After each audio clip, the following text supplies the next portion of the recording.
Hi everyone, myself Shivam Zha and you are watching Big Brain. So finally I am here with another video of Computer Networks. आज की video के अंदर हम continue करने वाले हैं हमारा चैप्टर नंबर 2। इससे पहले ऑलरेडी मैं चैप्टर नंबर 2 की पहली वीडियो बना चुका हूँ। ये चैप्टर नंबर 2 की दूसरी वीडियो, इसके अलावा भी और भी चैप्टर नंबर 2 की वीडियोस आने वाली हैं। अब चैप्टर 2 जो है हमारे पास है वो है एप्लीकेशन लेयर के अंदर। बेसिकली हमारे पास होता है ना OS मॉडल, उसके जो पहली लेयर है वो है एप्लीकेशन लेयर और उसी का हम चैप्टर पढ़ रहे हैं। इसके अलावा भी बाकी हर लेयर के भी चैप्टर्स हैं, तो हर लेयर की अपनी फंक्शनलिटीज़ होंगी, तो उसको अब हम डेप्थ में पढ़ते हैं। इसीलिए चैप्टर 2 के अंदर लास्ट में मैं बता चुका हूँ कि अब हम एप्लीकेशन लेयर को डेप्थ में पढ़ेंगे, तो वही हम कर रहे हैं और उसी में से कुछ टॉपिक को आज के इस वीडियो के अंदर हम कवर करने वाले हैं। So before starting the today's video I want to announce again कि hand written notes are available. You can buy them from my official website bigbrains.com। bigbrains.com के नाम से डोमेन है जहाँ पे आप जाके विजिट कर सकते हैं। वहाँ पे आप CN के नोट्स भी परचेज कर सकते हैं और आप OS के नोट्स भी परचेज कर सकते हैं। इसके अलावा आप लोगों के लिए एक अच्छी न्यूज़ और भी है, वो ये है कि CN लैब की मैं वन शॉट वीडियो बनाने लगा हूँ। अभी जो वीडियो बना रहा हूँ इसके बाद नेक्स्ट वीडियो मैंने वही बनानी है, CN लैब वन शॉट। इसके अंदर पूरे 6 के 6 मैनुअल्स मैंने एक वीडियो के अंदर ही खड़का देना है, तो आप लोगों को बहुत अच्छा फ़ायदा होगा उससे। मेरे जो मैंने ना स्टेटस लगाया, do you guys need CN lab one shot video, जो मेरे अपने टीचर है ना CN लैब के, उनका मैसेज आया यस उनको भी वीडियो चाहिए। सो आप लोगों ने वो वाली वीडियो लाजमी वॉच करनी है, आप लोगों के लिए बहुत ज़्यादा बेनिफिट होगा उस वीडियो से। तो आज की वीडियो हम स्टार्ट करते हैं without wasting any more time. जितना मैंने इंट्रोडक्शन में बोलना था वो बोल दिया, so let's start without wasting any more time. So guys as you can see that I have open the slide and ये उनको मैं कॉपीराइट्स वगैरह दे रहा हूँ, ठीक है, क्रेडिट वगैरह दे रहा हूँ। जेम्स F क्यूरस की बुक है और उनकी स्लाइड में यूज़ करने लगा हूँ, ठीक है। साथ साथ मैं उनकी स्लाइड्स की बुराई भी करता हूँ कि उनकी स्लाइड इतनी अच्छी नहीं है, और अपने नोट्स की प्रमोशन भी करता हूँ कि मेरे नोट्स अच्छे हैं, वो जाके परचेज़ करें। bigbrains.com ऑफिशियल वेबसाइट है मेरी, वहाँ पे आप जाके परचेज़ कर सकते हैं।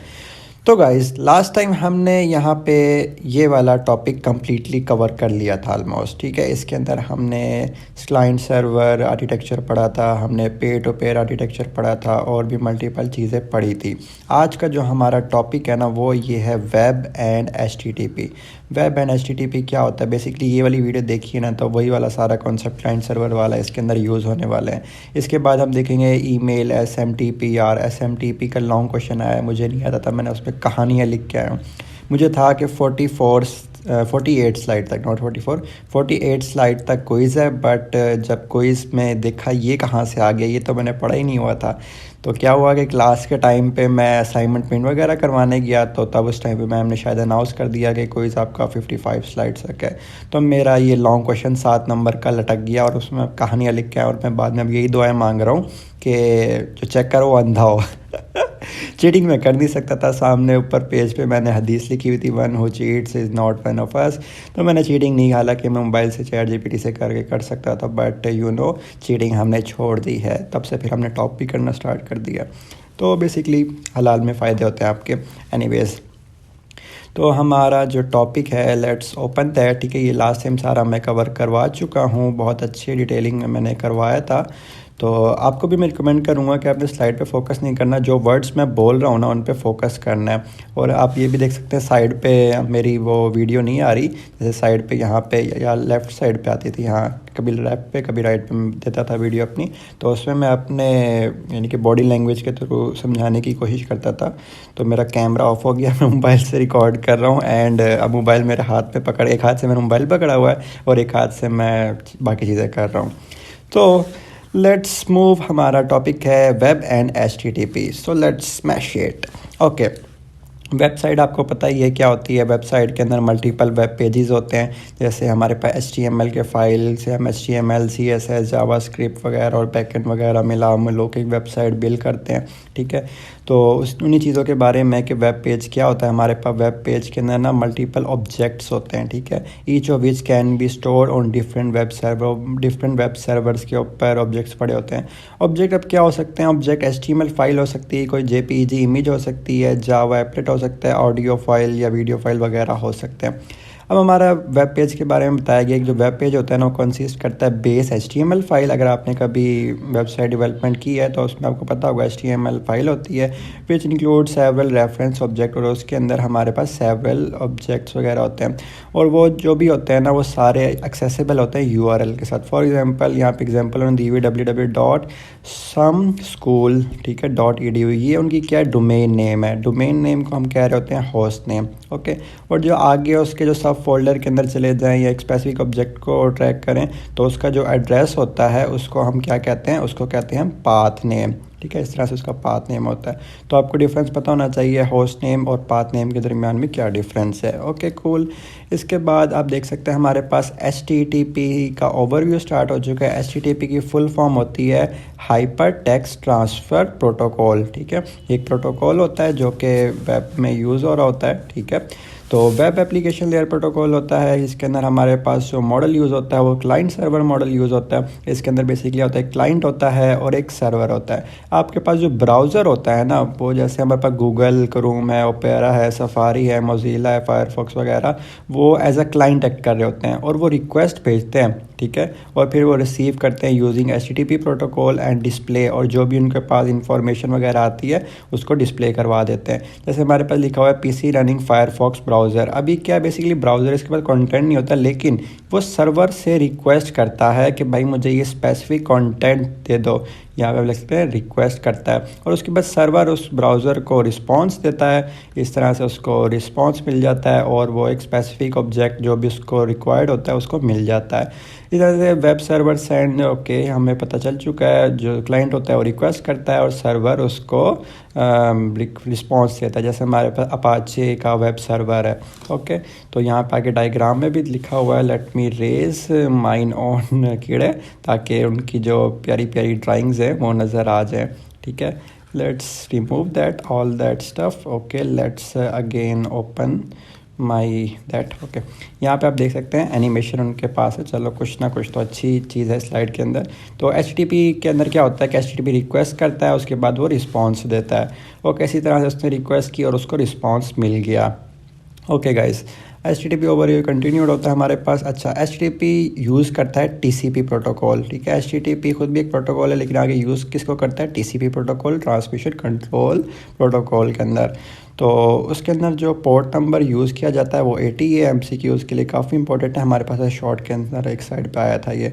Okay, server accept TCP connection from client, ठीक है। HTTP message exchange between browser and web server, जो भी मैसेज HTTP मैसेज होता है वो एक्सचेंज होता है ब्राउज़र के दरमियान और वेब सर्वर के दरमियान, ठीक है। इसके अंदर बेसिकली TCP कनेक्शन है। सबसे पहले क्लाइंट इनिशिएट TCP कनेक्शन, यानी कि सबसे जो पहला स्टेप है ना वो इनिशिएशन का है, यानी कि एस्टेब्लिशमेंट है। TCP कनेक्शन बिल्ड होता है। TCP कनेक्शन जैसे ही बिल्ड हो जाता है उसके बाद जो नेक्स्ट स्टेप है हमारे पास वो है कि मैसेज पास होता है, यानी कि उसने रिक्वेस्ट की, इनिशिएट किया क्लाइंट ने, और सर्वर ने TCP कनेक्शन को एक्सेप्ट कर लिया। यहाँ तक इन दो स्टेप के अंदर हमारे पास कनेक्शन इस्टेब्लिश हो गया। उसके बाद हमारे पास जो मैसेज की एक्सचेंजिंग वगैरह है, रिक्वेस्ट है, रिस्पॉन्स है, वो सारा हुआ, और उसके बाद लास्टली हमारे पास हमारा TCP कनेक्शन क्लोज हो जाता है। ओके, यहाँ पे एक चीज़ लिखी हुई है, आप देख सकते हैं HTTP इज़ स्टेटलेस, ठीक है। अब स्टेटलेस से क्या मुराद है कि server maintains no information about past client, यानी कि जिस क्लाइंट ने भी, जिस भी ब्राउज़र ने जो भी रिक्वेस्ट भेजी है ना वो सर्वर मेंटेन नहीं करता। उसके पास इतना फालतू का टाइम नहीं है, फालतू का स्टोरेज नहीं है कि वो सब क्या कंटेंट वगैरह स्टोर करता है, जो अपने काम से काम रखता है। तो काफ़ी अच्छा है, उससे हमें चीज़ें सीखनी चाहिए, ठीक है। हमें भी टू द पॉइंट होने चाहिए। ओके, एनीवेज, HTTP कनेक्शंस दो तरह के होते हैं, non persistent and persistent HTTP package कह देता हूँ बार बार, फ्लटर की वजह से ना HTTP पैकेज होता है फ्लटर के अंदर। बेसिकली यहाँ पे एक प्रोटोकॉल यूज़ हो रहा है। ओके, यहाँ पे आपके पास डिफरेंस आ सकता है। हमारे पास भी आया था कि नॉन परसिस्टेंट HTTP प्रोटोकॉल क्या होता है और परसिस्टेंट HTTP क्या होता है। तो ये इन दोनों का डिफरेंस आपको पता होना चाहिए। इसके अंदर क्या होता है, TCP कनेक्शन ओपन होता है और इसके अंदर भी TCP कनेक्शन ओपन होता है, लेकिन जो मेजर डिफरेंस है ना, इसमें एक TCP कनेक्शन के ऊपर सिर्फ और सिर्फ एक ऑब्जेक्ट सेंड किया जा सकता है, और इसके अंदर मेजर डिफरेंस यही है कि एक टीसीपी कनेक्शन के ऊपर मल्टीपल ऑब्जेक्ट्स सेंड किए जा सकते हैं। और लास्टली टीसीपी कनेक्शन बंद हो जाता है और लास्टली यहाँ पे भी टीसीपी कनेक्शन बंद हो जाता है। अब यहाँ पे एक दफ़ा कनेक्शन ओपन किया गया और मल्टीपल ऑब्जेक्ट्स भी भेज रहे हैं, लेकिन एक ऐसा वक्त आएगा, पता कैसे चलेगा कि भाई ये टीसीपी कनेक्शन बंद भी करना है, तो उसका एक ना टाइमर होता है, टाइम आउट, ठीक है। तो एक स्पेसिफिक टाइम पीरियड के बाद वो बंद हो जाता है, ठीक है। इस तरह से अगर कोई भी रिक्वेस्ट एंड रिस्पॉन्स नहीं हो रहा तो ऑटोमेटिकली वो सर्वर बंद कर देता है। ओके, अगर हमारे पास नॉन परसिस्टेंट के केस में ये वाली लाइन पढ़े ज़रा, downloading multiple object require multiple connection, यानी कि अगर मल्टीपल ऑब्जेक्ट्स आपको डाउनलोड करने तो मल्टीपल टीसीपी कनेक्शन बिल्ड करने पड़ेंगे in case of non persistent. Okay, तो यहाँ पे आपके पास बड़ा इंपॉर्टेंट कॉन्सेप्ट आता है, इसके अंदर हमारे पास वो हैंडशेक भी आता है, 3 हैंडशेक कॉन्सेप्ट आता है कि HTTP जो क्लाइंट होता है ना वो इनिशिएट करता है कनेक्शन टू HTTP सर्वर, ठीक है। ये उसने इनिशिएशन की रिक्वेस्ट भेजी और HTTP at host for connection, ठीक है, एक्सेप्ट करता है connection and notify the client, ठीक है। इस तरह से उसने उसको नोटिफाई कर दिया और इस टाइम पीरियड पे हमारे पास लगता है 1 RTT, 1 राउंड ट्रिप टाइम, ठीक है। ये 1 RTT इसका आगे भी आएगा, मैं आपको बता देता हूँ, ठीक है। उसके बाद हमारे पास जो भी क्लाइंट ने मैसेज वगैरह भेजना है उसके बाद वो मैसेज भेज देता है और वहाँ से उसको रिस्पांस वगैरह मिल जाता है, यानी कि रिक्वेस्ट किया और रिस्पांस मिल गया। ओके, इसके बाद हमारे पास HTTP जो सर्वर होता है वो क्लोज़ कर देता है। कोई इसके अंदर मैंने लिखा था कि क्लाइंट वापस से रिक्वेस्ट भेजता है कि भाई क्लोज़ कर दो और फिर वो क्लोज़ कर देता है, लेकिन ऐसा नहीं होता। सर्वर जब वो सारा काम हो गया, रिस्पांस भी भेज दिया उसने, उसको ऑटोमेटिकली बंद कर देता है in case of non persistent. Okay okay okay okay, अब यहाँ पे लिखा हुआ है RTT के अंदर क्या होता है, राउंड ट्रिप टाइम, ठीक है। ये time for a small packet to travel from client to server and back, यानी कि क्लाइंट से वो सर्वर के पास जाता है, क्लाइंट से सर्वर के पास गया और वो वापस आया, तो इस दौरान में 1 RTT लगा। इसके बाद हमारे पास जो रिक्वेस्ट करेगा और उसके बाद वापस उसको रिस्पांस मिलेगा तो उसमें अगेन 1 RTT में मिलेगा। तो non persistent HTTP response time जो होता है वो 2 RTT होता है प्लस फाइल ट्रांसमिशन टाइम, ठीक है। फाइल को ट्रांसफ़र होने में जो टाइम लगा वो भी उसमें प्लस करते हैं और तो उससे क्या मिल जाता है हमारे पास, non persistent HTTP response time मिल जाता है। तो इसके बाद हमारे पास क्या चीज़ें आ जाती हैं, ये सारी चीज़ें persistent HTTP, okay, non persistent HTTP issues क्या आते हैं हमारे पास। रिक्वायर्स 2 RTTs पर ऑब्जेक्ट, 2 RTTs चाहिए होते हैं हमारे पास पर ऑब्जेक्ट के लिए, यानी कि आपने जब भी कोई ऑब्जेक्ट चाहिए उसके 2 RTT लगेंगे। OS overhead for HTTP connection, overload वगैरह के इश्यूज़ वगैरह आ जाते हैं। और parallel TCP connection to fetch reference object in parallel, ठीक है। तो इस तरह से मल्टीपल पैरेलल TCP कनेक्शन चाहिए होते हैं ताकि मल्टीपल ऑब्जेक्ट गेट कर सकें, ठीक है। Persistent, okay, server leaves connection open after sending response, ये किसका लिखा हुआ था, नॉन परसिस्टेंट का, और ये लिखा हुआ है परसिस्टेंट का, ठीक है। सर्वर अगर उसको खुला ही छोड़ देता है चाहे उसने रिस्पांस भेज भी दिया, subsequent HTTP message between some client server send over open connection, ठीक है। मल्टीपल मैसेजेस जा सकते हैं क्लाइंट और सर्वर के दरमियान। Client send request as soon as it is encounter as reference object, okay, as little as 1 RTT for all the reference object, इनके सारे काम के लिए ना सिर्फ 1 RTT चाहिए होता है। Cutting response time in half, okay. यहाँ पे हमारे पास क्या था, 2 टाइप्स ऑफ HTTP मैसेज, जैसे कि अभी तक हम बात कर चुके हैं। 2 ही टाइप के HTTP मैसेज हो सकते हैं, या तो रिक्वेस्ट हो सकता है या वो रिस्पांस हो सकता है। ओके, इन सब चीज़ों में आपको भी नहीं पढ़ना। ओके, यहाँ पे आपको बस इनके नाम याद रख लेना है कि HTTP रिक्वेस्ट मैसेज के मेथड कौन कौन से हो सकते हैं। पोस्ट मेथड हो सकता है, हेड मेथड हो सकता है, पुट मेथड कौन सा हो सकता है, गेट मेथड कौन सा हो सकता है। तो ये आई गेस होता है, अगर आपने APIs पढ़ी हुई है ना तो ये आपको आता होगा, ठीक है। तो ये ऐड करने के लिए होता है और ये हेडर्स के लिए होता है और ये कुछ अपलोड न्यू फाइल, तो इनके बारे में मैंने ज़्यादा पढ़ा नहीं है अभी। तो इनको अगर आपने API के बारे में पढ़ा है या API यूज़ किया है तो उससे आपको आता होगा। बाकी इसके बारे में मैं नोट्स में लिख दूँगा, अभी तक वैसे मैंने लिखा नहीं है। ये मेथड जैसे अभी मैंने ख़ुद भी ट्राई नहीं की क्योंकि मैंने APIs पे भी वर्क नहीं किया। तो APIs पे मैं जैसे ही वर्क करूँगा तो इसकी प्रॉपर वीडियोज़ मैं ज़रूर बनाऊँगा। ये काफ़ी काफ़ी वास्ट और इम्पोर्टेंट कॉन्सेप्ट है, इसलिए मैं आपको इसको अभी चलता नहीं करवाना चाहता। तो इसलिए मैं कह रहा हूँ कि इसको ख़ुद से भी पढ़ना, इस पर रिसर्च करना काफ़ी इंपॉर्टेंट है। लेकिन मैं आपको शॉर्ट के लिहाज से बता देता हूँ कि क्या क्या आ सकता है। आपके पास आ सकता है HTTP रिक्वेस्ट के जो स्टेटस कोड्स हैं ना वो बताओ और वो क्या क्या करते हैं। तो ये बड़े इंपॉर्टेंट हैं गाइस, 1 2 3 4 5, ठीक है। कभी कभी आपने भी किसी ना किसी वेबसाइट पे देखे होंगे 200। ओके, ये तो आपने नहीं देखा अगर आप नॉन डेवलपर हैं, लेकिन आप डेवलपर हैं तो आपको उसका पता होगा। जब आपके पास रिक्वेस्ट वगैरह सक्सेसफुल हो जाती है ना तो हमारे पास ये 200 ओके का मैसेज आता है। हम प्रॉपर इफ़ कंडीशन चेक करते हैं, if 200 is equal to okay is equal to response से हम कंपेयर करते हैं तो हम कह देते हैं हमारे पास API गेट हो चुकी है। तो वो सारी चीज़ें हम कर रहे होते हैं। तो 301 मूव परमानेंटली, अगर कोई एक ऑब्जेक्ट वहाँ से लोकेशन से उठा के कहीं और डाल दिएगा और फिर आप उसको रिक्वेस्ट करो कि मुझे वो ऑब्जेक्ट दे दे वहाँ उस लोकेशन पे, लेकिन उस लोकेशन पे पड़ा नहीं होता, तो हमारे पास ये वाला एरर आता है। 400 bad request message not understood by the server, जो आपने भेजा है उसके पल्ले ही नहीं पड़ा, तो हमारे पास 400 बैड रिक्वेस्ट आता है। 404 नॉट फाउंड, जो रिक्वेस्टेड डॉक्यूमेंट है वो सर्वर पे है ही नहीं कहीं भी, तो 404 नॉट फाउंड आता है। और 505 HTTP वर्जन नॉट स्पॉटेड, जो आप ब्राउज़र यूज़ कर रहे हो अगर वो बहुत ही पुराना है तो आपके पास ये वाला इशू आता है। ओके, तो इन चक्करों में अभी नहीं पढ़ना, ठीक है। इधर भी कुछ नहीं देखना आपको, ज़्यादा आपको मैं बताता हूँ, इस सबको भी फ़िलहाल के लिए स्किप कर दो। और हाँ, this one is important. Web cache या प्रॉक्सी सर्वर हमारे पास क्या होते हैं, तो ये बड़े इंपॉर्टेंट रोल प्ले करते हैं। यानी कि ये एक्चुअल सर्वर नहीं होता लेकिन एज अ सर्वर ही एक्ट कर रहा होता है। इसके पास ना कुछ इंपॉर्टेंट इंफॉर्मेशन होती है, यानी कि इसके पास कुछ ऑब्जेक्ट्स होते हैं जो कि क्लाइंट को चाहिए होते हैं फ्रीक्वेंटली, वो इसके पास होते हैं। बेसिकली क्या होता है कि ना ये एक्चुअल ये क्या है, हमारे पास एक्चुअल सर्वर्स हैं, लेकिन ये जो प्रॉक्सी वाला है ना एक्चुअल सर्वर नहीं होता, ठीक है।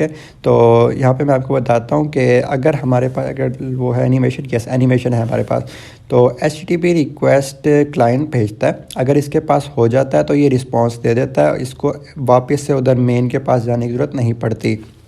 लेकिन अगर इसके पास नहीं होता तो ये उधर जाता है मेन सर्वर पे, वहाँ से लेके आके और फिर क्लाइंट को देता है।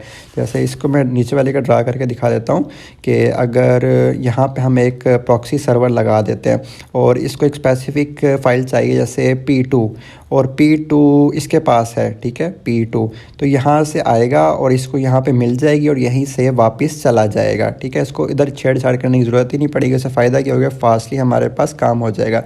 लेकिन अगर इसको एक और फाइल चाहिए P3, और P3 यहाँ पे इसके पास है, इसके पास नहीं है, तो यहाँ से ये रिक्वेस्ट करेगा, फिर ये यहाँ से इसको रिक्वेस्ट करेगा और ये वाला इसको रिस्पॉन्स देगा, देन ये वाला इसको रिस्पॉन्स देगा। तो कुछ इस तरह से चीज़ें वर्किंग वगैरह कर रही होती हैं। यहाँ पे लिखा भी हुआ if object in cache returns object to the client, else cache request object from the origin server. Actual server को हम कह रहे होते हैं ओरिजिन सर्वर, ठीक है। Cache receive object and return object to the client. ये सारी चीज़ मैं आपको इस डायग्राम में करके दिखा चुका हूँ। ओके, यही इंपॉर्टेंट था इस सब के अंदर। ओके, हमारे पास यहाँ पे लिखा भी हुआ है web cache act as a both. अच्छा, यहाँ पे मज़े की चीज़ है, जो वेब कैशी होता है ना वो क्या कर रहा होता है, क्लाइंट भी एज एक्ट कर रहा होता है और सर्वर भी एज एक्ट कर रहा होता है। देखो, अगर यहाँ से इससे रिक्वेस्ट भेजी और यहीं से इसको मिल के चली गई तो उस केस में क्या होगा, ये क्लाइंट होगा एंड ये सर्वर होगा। और अगर यहाँ से इसको नहीं मिलती और यहाँ से रिक्वेस्ट भेजता है तब ये क्लाइंट एक्ट करेगा और ये main server as a server ही एक्ट करेगा।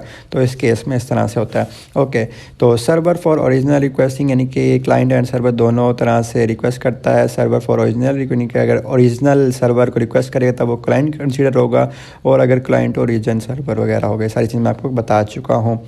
ओके, वाई वेब कैशीज़ को यूज़ क्यों करते हैं, reduce response time for client, caches closer to the client, reduce traffic.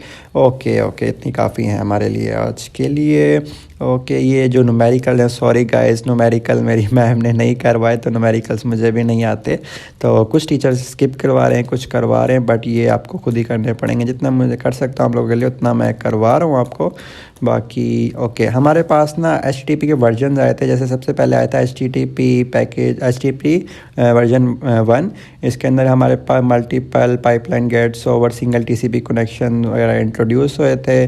उसके बाद हमारे पास इसका जो की गोल था वो था decrease delay in multiple objects, यानी कि अगर मल्टीपल ऑब्जेक्ट्स है HTTP रिक्वेस्ट के अंदर तो उसको डिले को कैसे कम किया जा सकता है। तो ये इसका अल्टीमेट गोल होता है। बस आपने गोल्स वगैरह याद कर लेने।